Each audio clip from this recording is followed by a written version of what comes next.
baik tu dia jadi mereka tahu radio Fiji बहुत radio Fiji रोज सुनता हूँ radio Fiji 2 देश की धड़कन. Good evening, Fiji. In this bulletin, SDLP factions hold separate meetings. Confusions over senior party appointments. And flea market fires started from a restaurant.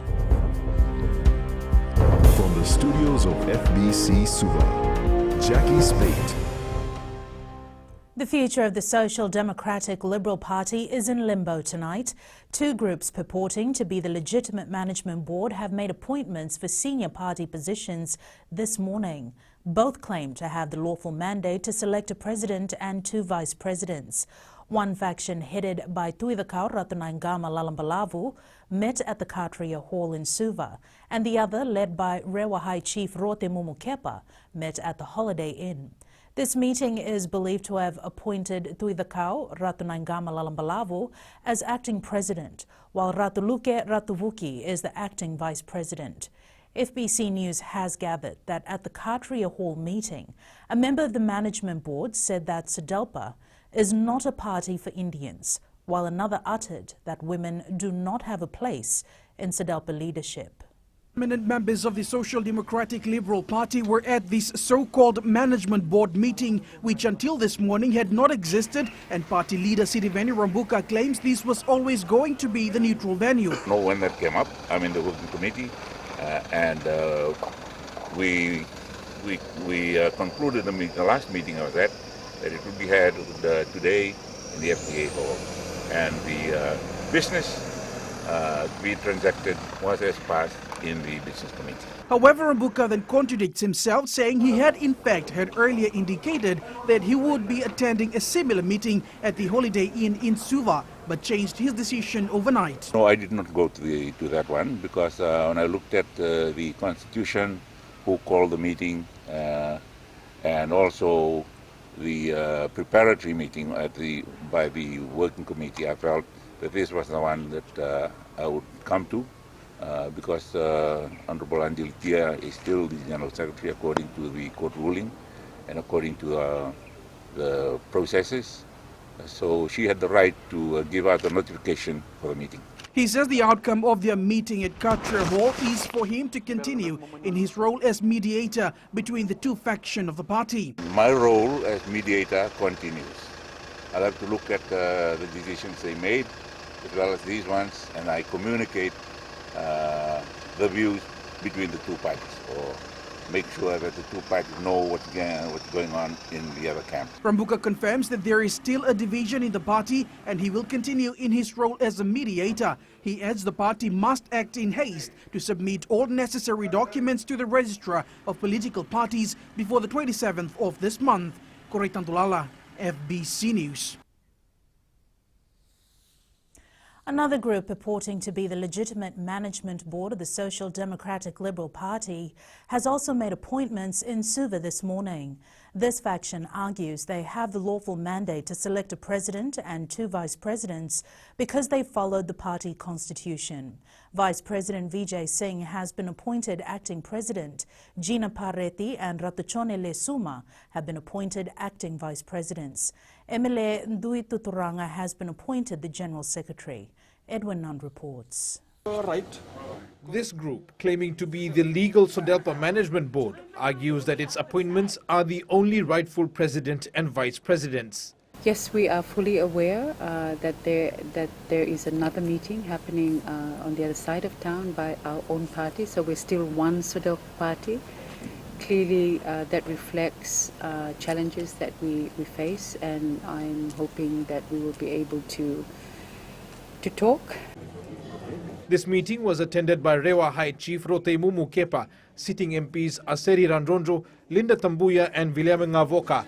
Also present were former candidate Mere Samisoni and Watisoni Nata, both of whom recently took SDLP to court. As for the other group appointing a president and vice president, Duitu Turanga is hoping the Registration of Political Parties Act will provide some guidance.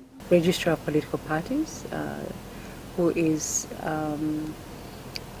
has the responsibility of managing political parties. However, I think the courts have made it quite clear that the affairs of political parties belong to the party. She says there is still room for the two sides to come to some understanding and bury the hatchet once and for all. The party leader wasn't present here. He was in fact at the other meeting.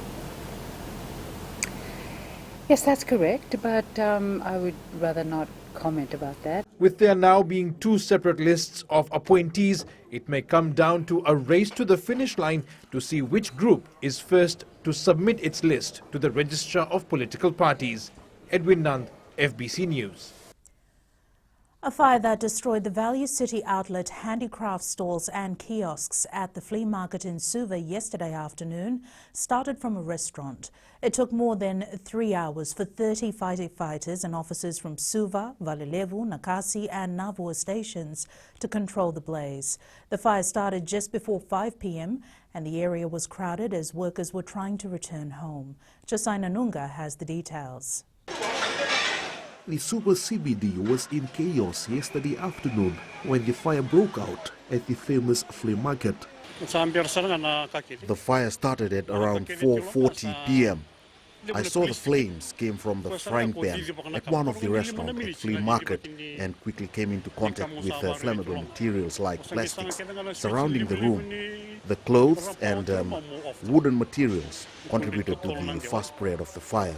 The National Fire Authority says highly flammable sources like oil and gas in the restaurant and wooden craft at the handicraft stalls resulted in the fast spread of the fire to other parts of the building. No one sustained injury in the incident and the people were able to safely evacuate the building.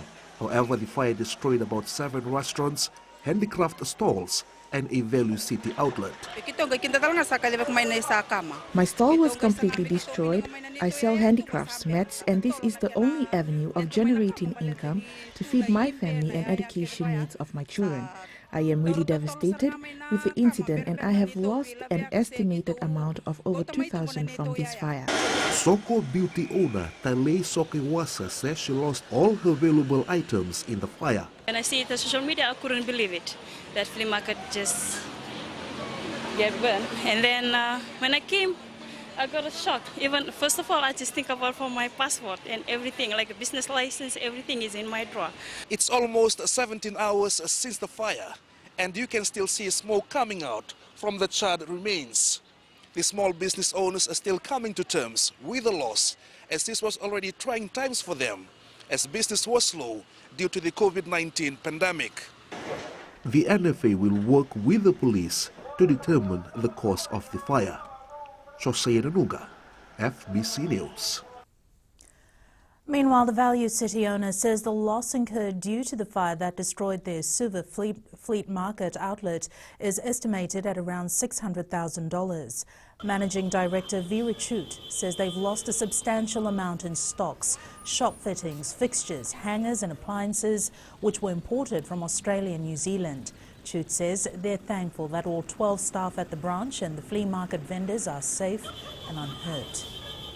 That was our flagship shop. That was, and we have been there for many years, almost 20 years. But we also have 15 other branches in operation. We will try as soon as possible just to settle everything, clean the mess out, and try to find another location to service our customers in the city as soon as possible. Up ahead, emergency desilting to ease flooding problem and new policy to help conserve coral reefs.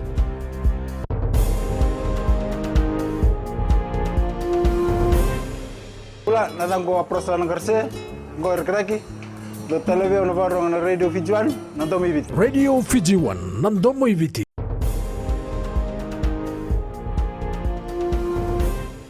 More than 130 rivers in the country need emergency dredging. The Permanent Secretary for Waterways says Fiji is vulnerable to excessive rainfall and dredged rivers will greatly assist in alleviating flooding issues. Kritika Kumar reports. Millions of dollars in losses are incurred by businesses and households due to flooding each year. So we aim to do 139 emergency dredging around the country that would save the taxpayer I was calculating somewhere close to $72 million. Wycliffe says this emergency dredging will be carried out through a private-public partnership. And we're doing this through private partnerships with organizations, dredging, desilting organizations, who are then allowed to take and sell that, but we've gone through proper processes of tendering to the newspapers and going through, and this is basically them coming and doing it free of cost and being able to sell these for them, rolling other businesses. Wycliffe stressed that all environmental requirements and government processes will be met before the project goes ahead.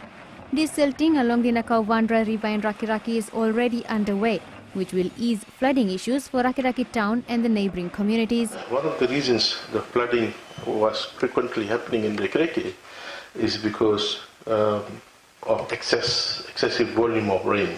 Businesses and residents of Rakiraki often face the brunt of flooding, and the dredging exercise will give them a huge relief. Kritika Kumar, FBC News. A new policy has been launched to support and provide the legal framework for the conservation and management of coral reefs. Speaking at the launch in Vorovoro Island, Maduwata yesterday, Minister for Environment Dr. Mahendra Reddy said the policy will enable government and stakeholders to protect the coral reef system, which contributes enormously to Fiji's ecological and economic growth.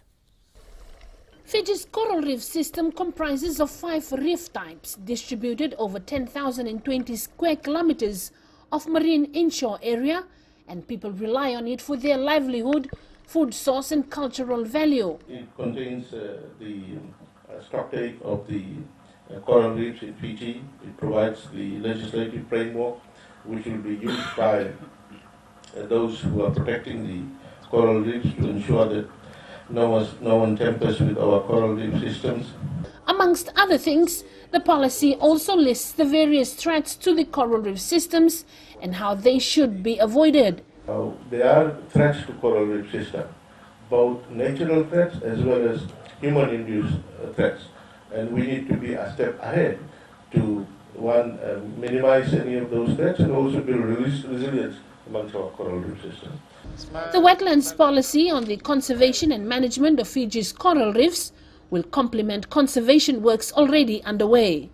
We are thankful to government for this policy. As many already know, we are part of the Ngoli Dhokovata in Maduwata, and we look after the conservation of the Great Sea Reef, so this policy will definitely help us a lot. The policy was launched to commemorate International Biodiversity Day, celebrated around the world yesterday. Eleanor Turangayu, FBC News. The sale of produce, handicraft and seafood is taking a hit at various satellite markets. Some of these vendors are new to the business and are happy to earn enough cash to support their family during the current crisis. Josaina Nunga reports. 55-year-old farmer Lindu Ambale is thankful to the government's initiative and says Fijians must practice commercial farming to generate income. When the silver lockdown was lifted, my wife and I were desperately searching for a spot to sell our produce and handicrafts. We were glad that the SEC allocated a spot for us, and so far, our business has been thriving. Saini, who is an early childhood educator, is seen selling her daughter's artwork. She says the COVID-19 pandemic has also taught some life lessons. Right now, she's earning enough to buy her recharge card for her data for her Zoom classes, because I encourage her, don't rely on your parents or your sisters. You have to work out on your own, because that's how you will survive. I'm hoping to get some more vegetables like the eggplant. This time eggplant is more expensive. Yeah, hoping to get some of the stuff in like 2-3 weeks.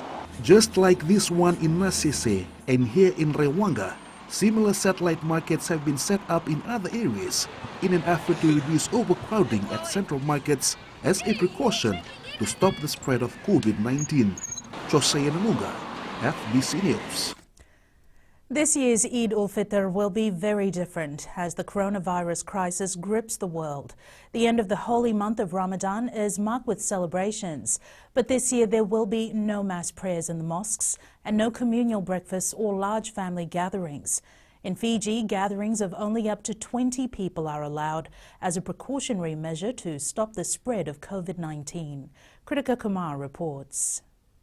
The places of worship remain closed and the Muslim community in Fiji is urged to carry out the prayers at home. I do feel sad because the mosque will be closed, and it's a great blessing to be in the mosque, but there will be no Eid Salat at the mosque because of this COVID-19, and we will be praying our Salah at our places, at our home. The head priest at the Samambula Mosque says this is usually a time for togetherness, but they must follow the health directives. And we will be maintaining our social gathering also. We're still following the rules of the government, and we can't have the big gathering at homes, so we will allow less than 20 people to come at our homes also. Maulana Alim says the festival will be celebrated either tomorrow or on Monday in Fiji. In normal circumstances, the celebrations begin by communal post-dawn prayers, followed by a short sermon. People congratulate one another after Eid prayers and spend the day visiting relatives and neighbors and accepting sweets. The Muslim community also gives alms to the poor. Maulana Alim says people can still celebrate Eid and share the joy with their families, but they must follow the COVID-19 restrictions in place at all times. Kritika Kumar, FBC News. Turning overseas, an investigation is being launched after 97 people were killed when a plane crashed into a residential area in the Pakistani city of Karachi. The Airbus A320 had travelled from Lahore in the north of the country when it came down in sight of the runway it was due to land on.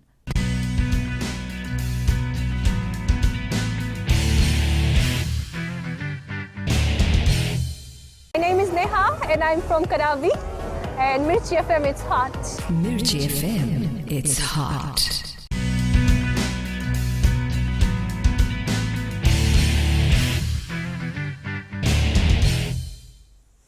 Fiji Sevens head coach Gareth Baber has confirmed he has spoken to the two French clubs that have secured the services of national reps Vilimoni Mbutitu and Amniasi Tuimamba.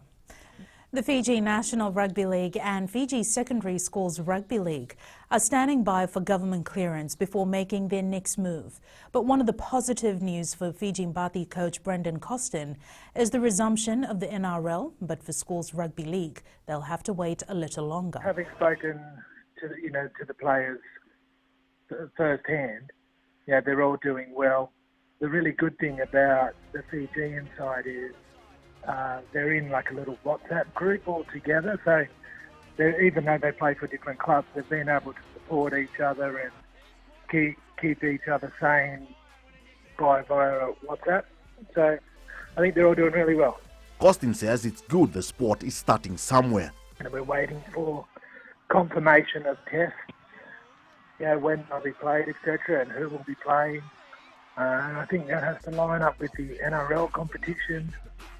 So I think we're just playing a patient game at the moment. And patience is something the Fiji Secondary Schools Rugby League have. But whether they'll resume their competition in the next school term is unclear at the moment. It will depend on the fitness of our players and how prepared they are to continue. So we will see all areas and before making our final decision. The FSRL's competition was halted due to the coronavirus pandemic. Aquila Dhama, FBC Sports. Sam Whitelock has revealed his disappointment at missing out on All Blacks captaincy. The veteran lock, who was vice-captain to Kieran Reid, broke his silence after being overlooked by new coach Ian Foster. But Whitelock remains upbeat, saying he is prepared for what he can do to help new skipper Sam Cane. Discussions between New Zealand Rugby and Players Association have reportedly reached a sensitive stage as the Mitre 10 Cup faces the prospect of being without all the 14 teams for this year's competition. A number of provincial sides are believed to be asking players to take a 30% pay cut just so they can field a team. Prashant Sarup stunned several international opponents to top score for Team Fiji in the Junior Online Chess League. Sarup did well against Australia and New Zealand. Fiji Chess Federation President Hilda Vukikomwala says Prashant and Avinesh piled up a whopping 11 points, which were outstanding. The next online round of JOC will be played from next week.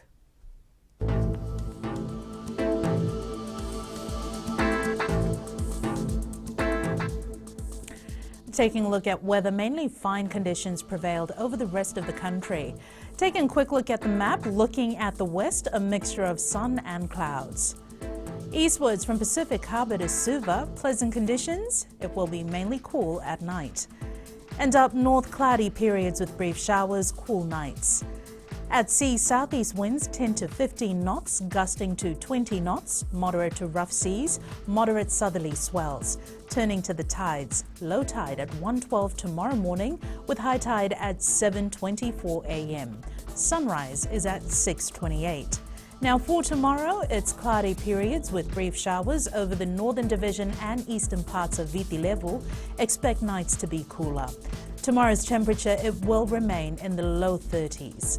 And looking further on to Monday, fine apart from possible afternoon or evening showers. And recapping the main stories for tonight. SDLP factions hold separate meetings, confusions over senior party appointments, and flea market fires started from a restaurant. Now for these stories and others, tune in daily to our sister radio station Gold FM. A poll question we're asking: do you agree with LTA's compulsory online registration of driving licence holders? Visit our FBC website to answer. And you can send us newsworthy pictures and videos on email fbcnews@fbc.com.fj or share it with us via Facebook page FBC News. You can also follow and tweet us your news tips at FBC_news or hashtag FBC News. Before we go, confirmation that the moon has been sighted by the Madhawata Muslim League Fiji, meaning that Eid will be celebrated tomorrow. From the family and I, FBC family and I, Eid Mubarak to one and all.